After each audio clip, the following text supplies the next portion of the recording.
Welcome to episode 39 of Composercast. I'm Will Helliwell, and this is... Lloyd Tranter, see? Points at, I understand. We've got it going. And on this episode, we talk to Elliot Callighan from Unlock Audio. Someone, again, way too important for us to be talking to, but, you know, very interesting man. Joined the army, like Ben Folds wanted to, except he actually did it. And then he created a company called Unlock Audio, in which, well, you'll find out, won't you? Won't you? Unless you stop listening now, in which case that'd be very rude. You work for Unlock Audio. You are the founder. You created it. What is it all about? So it's all about, it's any and everything in terms of audio and music needs for games. But I think the thing that differentiates it is that we look at things from both a creative and business perspective in terms of what's best for the game and how game developers are already thinking about it, right? So the game developers are already thinking about character animation and environment art, right? So why don't we have character audio and environment audio and have that conversation instead of talking about individual assets and asset counts and things like that. So I could go a lot deeper into all of that stuff, but that's it wrapped up in a bow. Nice. Cool. Yeah, I saw the philosophy on the website was we think like developers. Yeah. So that was, a really cool idea. So I guess most composers and audio people, a lot of them, they charge per asset. So you guys, I guess, do you go around it like you have, like you just said, the character and the environment, you say, we're going to charge like a set price, or how do you do it? Yeah, so we go in and we just ask for a set percentage of the development budget, and then whatever needs to happen to make the game and the audio incredible, we just do it. That takes a lot of forces. That just takes a lot of forces out of the process that, aren't necessarily in the best interest of the game and in the best interest of the end player. So that's just how we like to work. It's like, hey, this is going to make it better. Like, why are we even having a conversation of whether or not we're going to do it? Okay, so how did you start with music? What was the very beginning of your musical journey in your life? Oh, man, going way back. So I started playing violin when I was 4.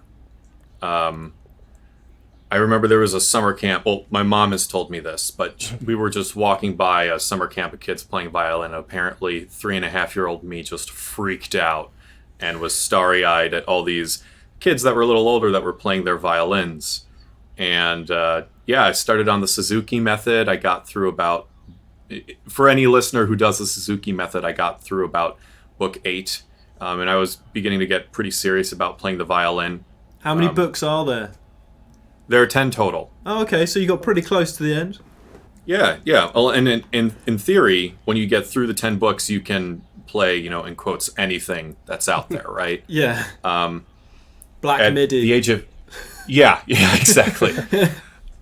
When I was 8, I began playing piano. When I was 12, I began playing guitar. Almost pursued becoming a professional violinist, but I also discovered like metal and electronic music when I was in high school, and that stuff's just as awesome as all the classical music, if not if not better.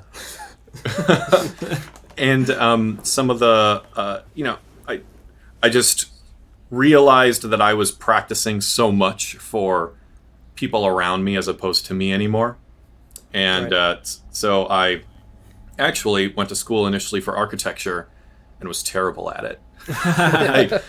like very mediocre, and was still playing in bands, doing tons of music stuff all the time. Dropped out after 3 years and enlisted in the Army in order to use my education benefits to go to music school. And that's just been the focus and the reason why I get up in the morning ever since. Awesome. How does the Army tie in with the music then? Did you do music stuff within the Army, or was it just to get the funding sort of thing to go to music college? I wanted to do some sort of music thing in the Army, so it's like, I have this skill, right? Why not? but most of what they needed was all for brass and percussion players. Yeah, like marching band sort of stuff, I guess. Yeah, exactly. So I looked into it.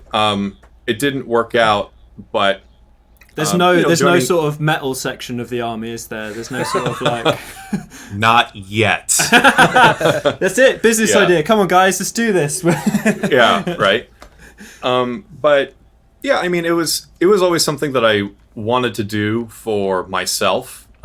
Just not even looking at the educational benefits and stuff for it. But, you know, what ultimately tipped the scale was, hey, this is something that I can do to pursue my dream, and it's something that I can also get a sense of fulfillment out of at the same time. So I was like, well, this just sounds, let's do this, you know?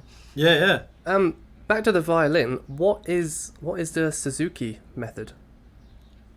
So there's a ton of different ways or philosophies on how you begin teaching someone to play any instrument, really. Like, there's just tons of methods and ways that you can go about it. Suzuki Method is, I think, a pretty popular one. I'm not totally sure. I mean, I like, if you do the Suzuki Method, it becomes your life. Like, okay. You have a private lesson that you go to. You have theory classes you go to. You have group classes where you play the same pieces with other kids that are all learning or like in relatively the same progression in terms of the program. And then all the time you are listening to all the pieces that you're learning to play. And it's much more focused on just memorization and you just fluidly expressing through the instrument as opposed to, say, sight reading per se. Right. So it's real involved. So it's a lot.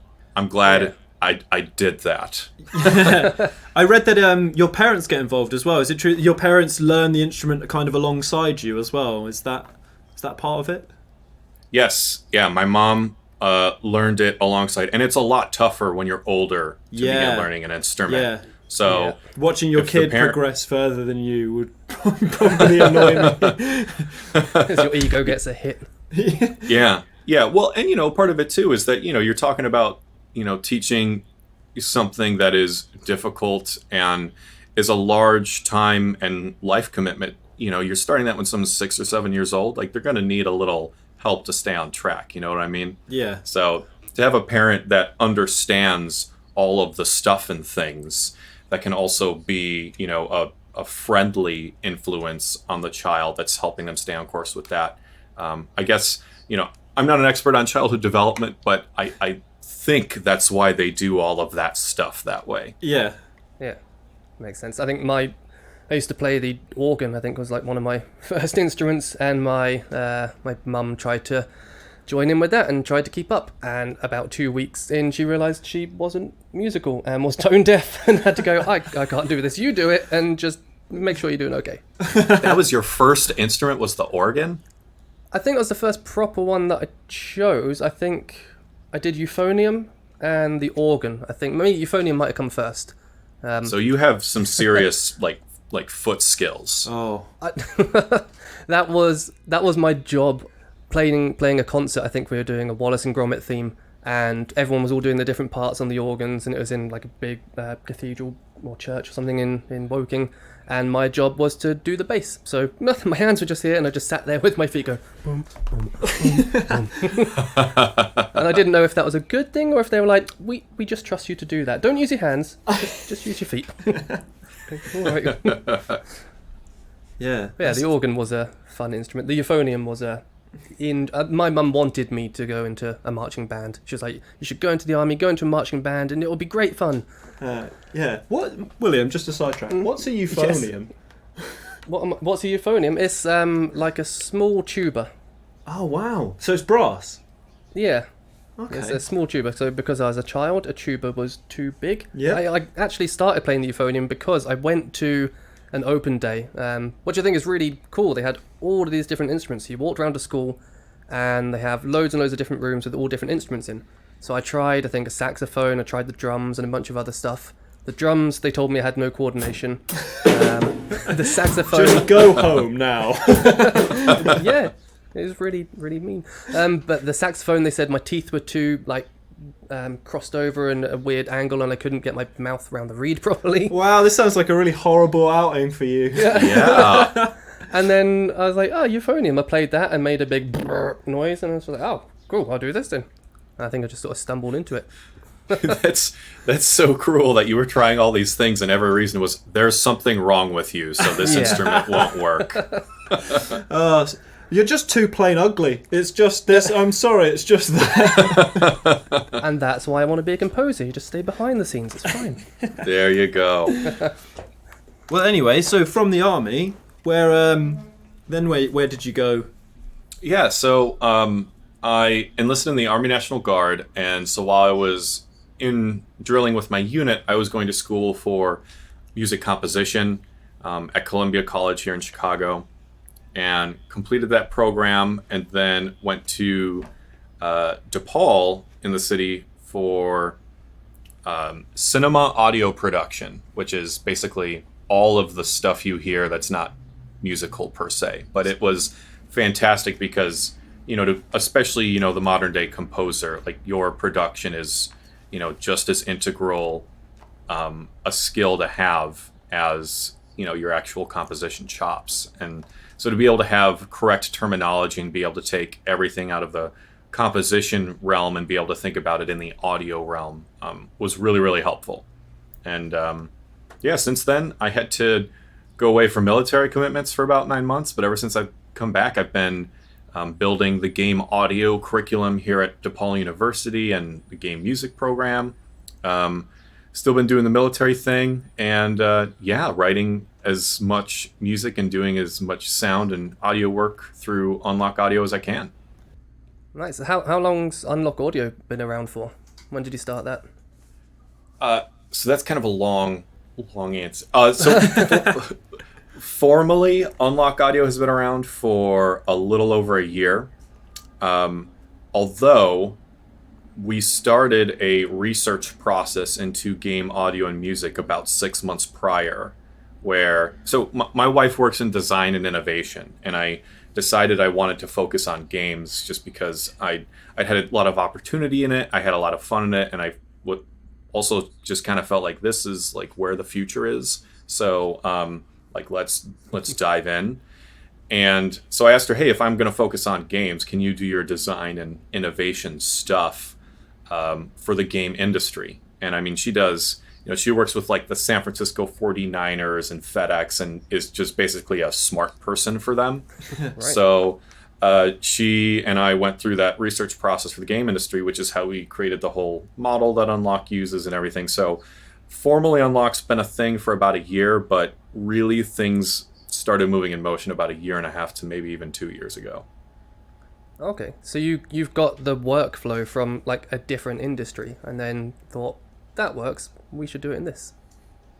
Well, I mean, we tailored it and developed it specifically for the game industry. Yeah, like a lot of the ways in which game audio is offered right now are just ways that are kind of grandfathered in from linear media, and they make things really cumbersome for the development process for a lot of reasons. That's the whole story about how it came to be and why we do things the way that we do. Awesome. Did you have a lot of experience? Were you a gamer yourself before you got into the industry? Oh man, huge gamer. First game that I really remember playing was the most amount of Streets of Rage on the Genesis back in the day. That was the game. But yeah, I mean, games and music have been the two constants in my life, like throughout. You get older and you try different things, try different styles. But yeah, games and music, I always came back to them, and I never lost touch with them throughout. Even though I was also big into skateboarding for a little bit and big into like hacky sack for a bit. But like, yeah. Did you ever have a mariachi? No, I didn't. I did not. What's a mariachi? Do you remember those little beanbag things I bought home from America one time? They're like little rectangular beanbags that are like... Oh, yeah. Yeah, it's like a hacky sack, but... Yeah, they were... Because I'm into skateboarding as well, and I was sold them as like, this is hacky sacking and skateboarding mixed. Oh, mate. But yeah, Do you have any games that you would say are massive influences on your music? Ooh. Oh man, that's a tough question. Yeah. I am currently the two soundtracks that are recent that I'm fawning over are Detroit Become Human. Okay. I love it. It's so rich, both in terms of production and like the extended harmonies and everything like that. I love it. And then also the Doom and Doom Eternal soundtrack. I'm a metalhead, so when Mick's just like ripping and tearing, I'm into it. Yeah, absolutely. What do you listen to when you're not like working on a game? When you're not listening to game music? Yeah, outside of media music, I have listened to a lot of metal, listened to a lot of stuff that is very not elegant. But at the same time, I also have this playlist called Nod Ya Head. Right. and it's if anyone just listens to it, I think most people would say, why is any of this stuff all together? But it's all stuff that I feel is almost like in the middle in terms of intensity. Like it's never going over the top. Like it's never going full on Mick Gordon. And it's never just like sparse ambient or slow stuff. It's all stuff that's like right in the middle that you just, you listen to and you just nod your head. You know what I mean? Nice. But it's all over the place. It's got it's got Chemical Brothers in it. It's got Flying Lotus in it. It's got some Comeback Kid, if there's any like punk and hardcore people in it, which I know is like weird to say, like punk and hardcore. It's like in the middle, but in the broad spectrum of some of the disgusting things I listen to, it is. But yeah, I listen to that a lot. Right. Shall we talk about Trackmania? So Sure. You guys, have you specifically done the music, or was it have you done all the audio for the game? How did that come about? Yeah, I provided the entire score for Trackmania. And Cool. Some folks in Unlock Audio, when deadlines became a thing, helped me in terms of the mix and production. So it was definitely not just me, but it was primarily me. Okay, cool. What do you have any influences for the music on that game? Anything that you were listening to and thought, I like that, I want to try and use that in this? Yeah, it was different for every single track. Okay. I think overall, the way that I view writing music, and anyone who wants to can disagree with me because they're probably just as right as I am. But I don't ever worry about emulating other acts, because I always feel like, if you're having fun, then your personality and aesthetic is always going to come through no matter what you're trying to do, but it's just going to be funneled through whatever lens you're looking through at the time. And Right. I was I did a lot of listening when I first started to think about the music to all of the past soundtracks, because they've got some really cool, awesome acts that have contributed to it. But one of the most recent contributors, Professor Click, I actually met him in music school years and years ago, and like at the time, we were friends that had classes together, and we talked about the process and developing our craft and all that sort of stuff. And we were good friends. So I think stylistically, just being around him and the conversations that we had, it was something where I most directly felt connected in terms of my own aesthetic to his. Okay. And so I took a lot of things that I noticed about his scores, and not like specific techniques, but just sort of like feels or feelings and aesthetics about them. And then just started, writing things based on that. Like, hey, if I was Professor Click, what do I think I would be doing? Right. And then again, it just inherently has my style in it. If you listen to a Professor Click track and you listen to something that I did for Trackmania, there's an obvious difference, but you can also hear how, they're related to each other at the same time. Yeah, I like the idea that it's homage, not plagiarism. Yeah. with Trackmania, obviously you got like the multiplayer and the solo player, and is it true you can also build your own levels? Is that right? Yeah, you can build your own tracks in it. I've played some of the like community built tracks on Trackmania since the game came out, and dude, that community is so committed and awesome and nuts. Like the tracks that they build, I'm just like the way that their minds have to work to create these tracks is mind-boggling. They're so difficult, and it gets to the point where it's not even about like, can you see where the track is going and can you do it? But it's so specific that you just literally have to have all of the turns and all of the timing memorized, because visually it's just too fast. You just can't use it. Literally has to be instinct. But yeah, I've seen a Trackmania track that's like a line rider where you just hold accelerate and then it just takes you through the entire track without having to do any turns or anything, and it bounces off of obstacles and stuff. And I love it when games have a community element to it, because I'm always blown away by what people do. People always take it the next step, and then the next step, and then the next step, and you're like, whoa, when is this going to stop? And it never does. It's amazing. Yeah, as long as you can get people to have fun while they're doing it, like, it's just, sky's the limit. Yeah, absolutely. How does the music work with that? So I assume like the music, is it interactive in the solo player stuff at all? So does it change like with the track? I was wondering how it works if someone builds their own track, or is it just like a linear song playing? How does that work? Yeah, the developer wanted to essentially have a bucket of tracks that were for racing, and then they just wanted like full song form pieces of music for the track editor as well as menus. So the track editor itself is just one track that I made loopable, but I actually made something that was far more complicated and just doing a lot more for the track editor, and it actually related a lot to, or at least in my mind, the way I thought of it was similar to a lot of like late 18th century like Russian harmonies that were going on, like very rich and luscious and extended. And then sent to the developers, and they said, "This is really cool, but there's like a lot of stuff going on here. Let's reel this back in." So I ended up making something that took essentially the bones of what I had created before and just stripped away all the fat.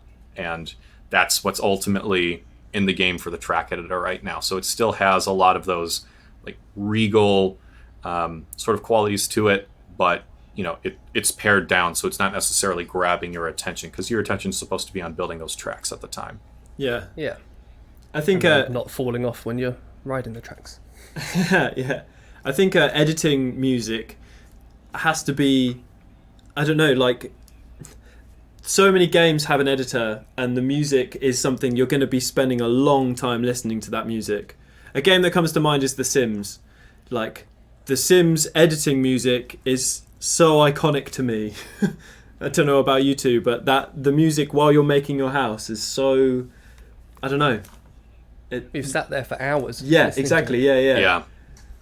Well, and that was one of the references that Nadio sent me too when they were first thinking about it, because they say like, the developers always like have a general realm, and they're like, here's a bunch of stuff that's kind of in the vein of what we're looking for. Yeah. And Sims was definitely in that for sure. Yeah.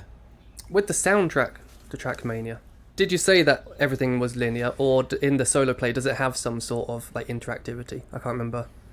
No, it's just linear. Okay. Yeah, it's just linear. Cool. So that makes releasing an album much, much easier then. Yes. Yeah. It was literally just, they asked me to make it in song form, and then they said, all right, can you make it loopable, which is not a long process. And then that way they could just literally take it and like, it's an album now. Yeah. Will it be sold with the OST on Steam and stuff? Yeah, it's available now. Oh, awesome. Cool. Yeah. I don't think it's available through Steam specifically, but like you can get it through Apple Music, Spotify, Deezer, basically all the big streaming and outlet services. Awesome. Yeah. I think the game itself is on Uplay and the Epic Store, I think, when it comes to the computer. Yep. I do like. I think you mentioned it before. It's really good that like the I can't think of the word. What is Steam? What is Uplay? What's the name for that thing?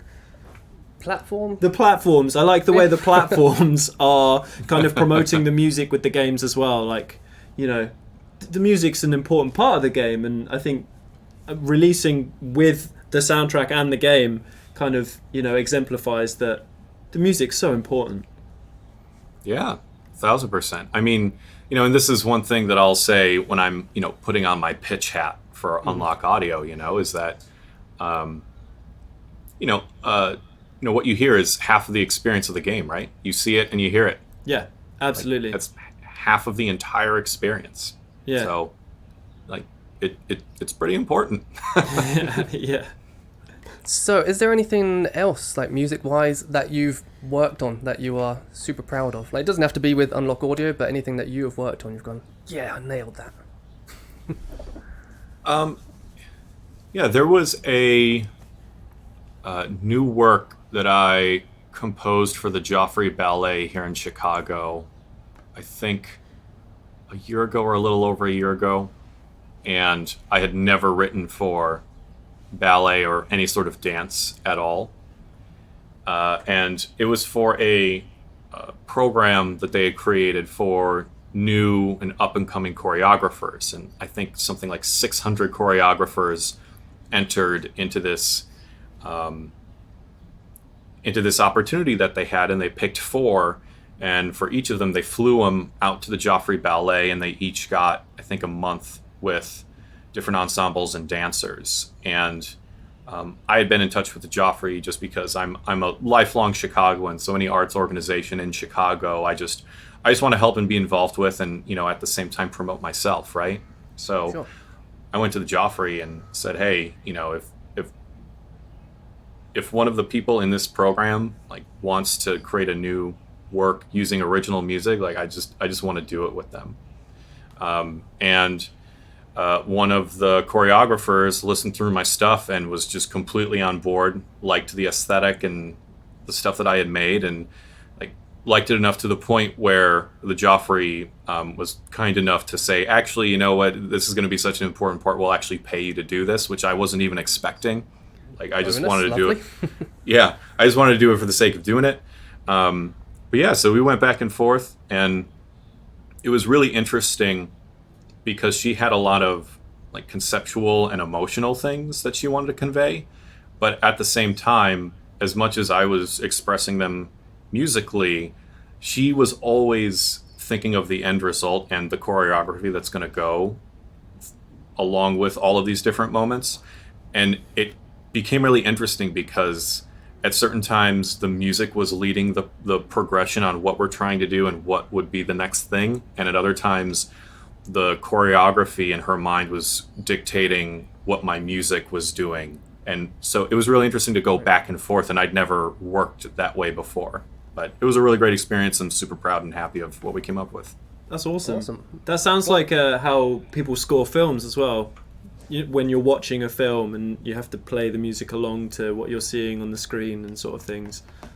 Yeah, I think that's like similar to the end of E.T., right? Where they had the cut for the ending sequence where, you know, E.T. actually, you know, leaves in his spaceship, and they couldn't get the timing to where it really felt right because they were trying to conduct and record the orchestra to the current film cut, and then it just wasn't working. And then, you know, Steven Spielberg, to his credit, said, hey John, you know, do your John Williams thing because you're John Williams. and then they just recorded, you know, the ending sequence, just the music, and then they cut the film to that recording. And that's still a moment to me that, you know, not only is a beautiful story, but just the timing and the emotion in there. And I mean, my name's Elliot, right? So, you know, I'm always very close to tears when I'm watching the end of that movie. But yeah. You know, it's only because Steven Spielberg said, all right, you know, usually you're scoring the music to this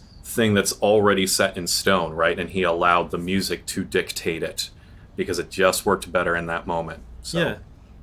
I wonder whether since that point there's been more examples of the composer allowed to have his music dictate the editing. I hope so. Yeah.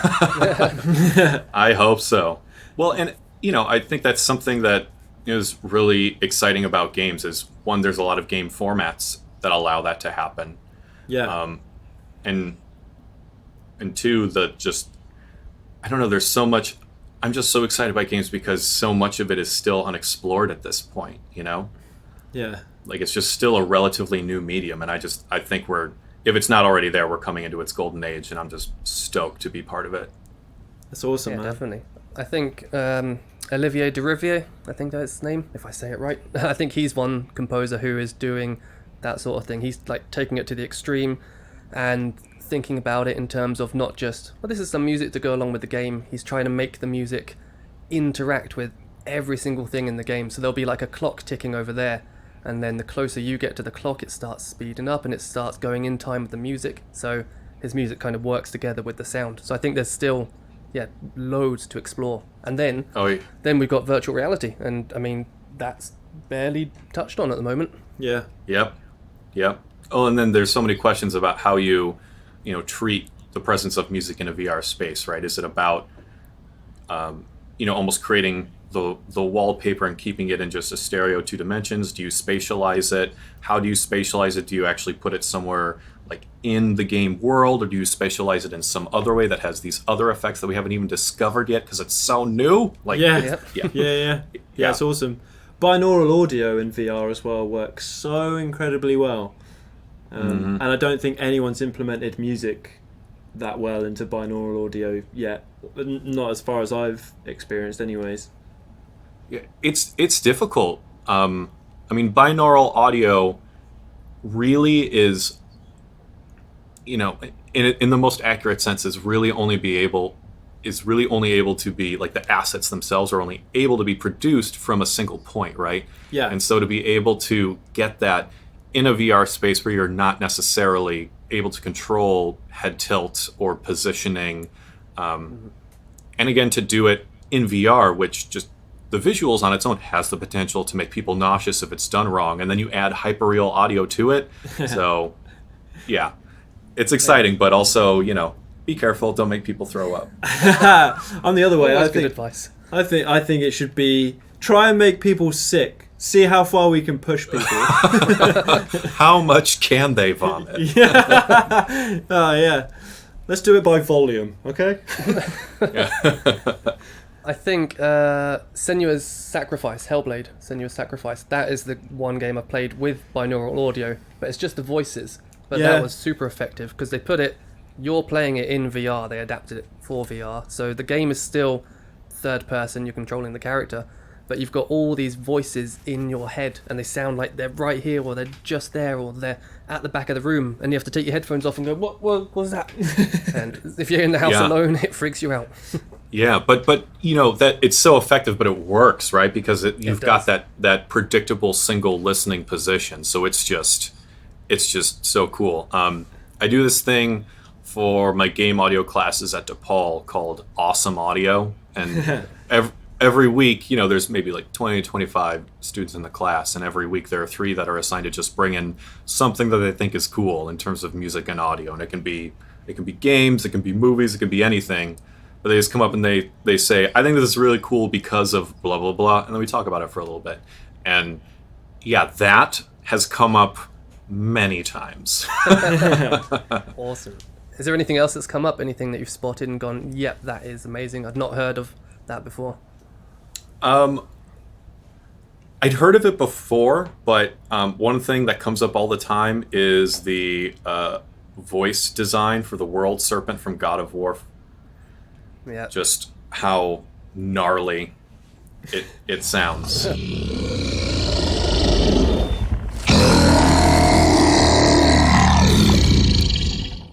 And it's also just super cool for because there are some kids that take the class because they have to, and then there are some kids that are there because they just think it's the coolest thing ever, and it's like, hey, you're like me 15 years ago. But yeah, to see them and the way that they're thinking about it, and then to like for me to then ask a question in a way that leads them to like another layer of understanding of how it's happening, or literally saying, or them wondering, yeah, I have no idea how this would happen. I'm like, well, it's probably A, B, and C. You should test it out and let me know. And then they actually do it. Like that's some of the best feelings ever. Yeah. I think me and William would both take your class in an instant. Yeah. I really like the idea of listening to something and trying to work out how it was recorded, or, you know, how did they make that sound? I really love that. Have you ever heard of a band called Thank You Scientist? So I've heard of the name, but I don't really know them. So they're like basically prog metal stuff. It's really good. I really like them. But a friend showed me one of their songs. So I was listening to it and I was like, either he's using a tremolo to the most amazing degree on the guitar, either he's using a tremolo so well, or he's got a whammy, or the actual answer, he's playing it on a fretless guitar. And it blew my mind away that like I couldn't work out how he was making this sound. And it turned out that he's playing a fretless guitar, like, with incredible proficiency. And yeah, it was just mind blowing trying to figure out how are they making that sound. Yeah. Well, and that's even true on the composition side of things, right? Like there for the and again, I went to school for music, right? So the vast majority of music that's out there, not saying that I quote unquote could write it, but I listen to it and I can hear like the techniques and what they're doing. I'm like, oh, that's how you did that. Yeah. And the things that really excite me are when I hear something and I can't immediately pick out why it's related to this other thing, or how they took this idea and manipulated or created a variation for this next, part of the piece or whatever it is. It's also really humbling. You know what I mean? Yeah. Like, I'm an authority on this, and then you hear something and you literally don't know how they did it. It's like, yeah. Learning's a lifelong process. Sit down. Absolutely. Yeah. Well, my next question, maybe possibly the last one, unless I think of some more on the spot. The future of music. So AI seems to be coming into it a lot, and like my Twitter feed is filled with people going, no, it's awful. Like other people being like, this is the future. I was wondering if you have an opinion on AI when it comes into music in general, or video game music, and how you think it might affect everything. I remember I was at the Production Music Conference a couple of years ago, and there was someone that was presenting, I guess, a service that they were offering there. And it was going through basically how it worked. And, there are services like Splice, which I think is just, more so people upload an actual piece of audio and then people can have access to it, and it just randomly puts stuff together and tries to get lucky. But, there are definitely algorithms out there that are getting more and more sophisticated to where it doesn't sound like complete nonsense anymore. And I mean, think about it. If you have something that has a methodical way in which it's experimenting with not only composition but also timbre of instruments and things like that, and it can just reiterate, learn and reiterate, over and over again, I think it's really exciting to hear what that would eventually become, right? And I think it's something that would be different than what a human could, because you're removing the actual human emotion and intuition from it. I don't know. Long story short, I think we're a very long ways away from composers being replaced by that process. One, I think it's inherently just going to give different results, and because of the human emotional element as opposed to just the reiterative process. But two, ultimately, like, how is that machine, what amounts to machine learning, like, really, how is it making its decisions? Yeah. Somebody had to, at the beginning, tell it how to make a decision, so it's going to have some human input somewhere.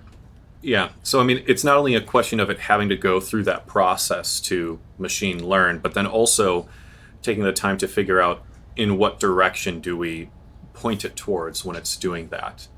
And, still a lot of the services, like, there are some times when they, I don't want to say it's luck, but the number of times when it produces something that is, frankly garbage is still pretty often. But yeah, you can still definitely see glimmers of what this can become. But it's still just the glimmers of hope are when it looks like it's passable as something that could barely be usable, and those are exceptional moments right now. Right. And if you're a composer, you have the techniques and you have the intuition to where every single thing you're putting out there is usable, and it has the emotional connotation that you want it to, and it's about crafting what you want. And I think machine learning is a far away from being at that point. Well, yeah. I think that's pretty much all my questions, unless is there anything you'd like to specifically talk about or anything you want to promote? I'd love for people to check out Unlock Audio. I'm super proud of the team that we have, and the way that we operate. Again, I truly believe we're the first outlet that has a model where we're operating in a way that's specific for game developers and the process of game development, as opposed to just kind of grandfathering in stuff from linear media. And I think that's really important in terms of exploring what's possible in the realm of games and making stuff that's really great and awesome. So, that's my 2 cents, and that's my plug at the end of the podcast. Awesome. Have you got anything that is something that you yourself didn't create, but is something that you'd like to promote that somebody else made? Yeah, actually, another composer on our team, John Robert Matz, he was just interviewed by The Reader here in Chicago. They had an article about Chicago area video game composers, and I think the world is very, I don't know, I guess surprisingly slowly realizing that games are really at the forefront of art and expression and figuring out what else is possible, right? So I would really like to plug his score specifically for Fossil Echo. It's awesome. It won the Gang Interactive Music Award a couple years ago. And it's an aesthetic that is very, very different than mine, which is why he's on our team, because I can't write the stuff that he does. So yeah, if you want to look for another game score to check out, and that is specific to games, and I think so great for the games and the gameplay experience, listen to the score and play the game Fossil Echo. I think it's awesome.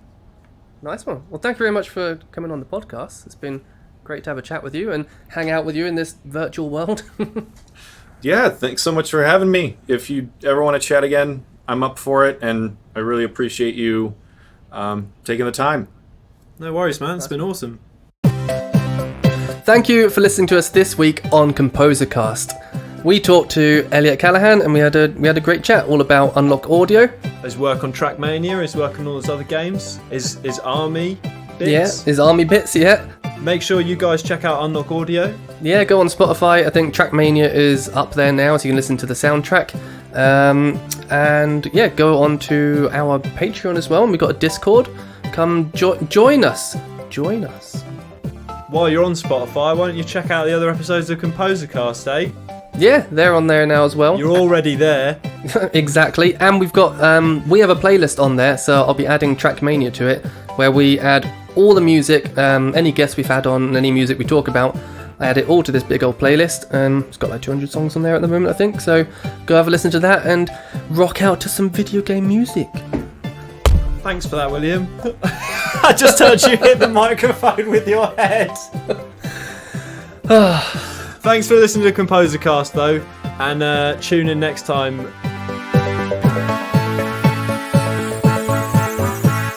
Just.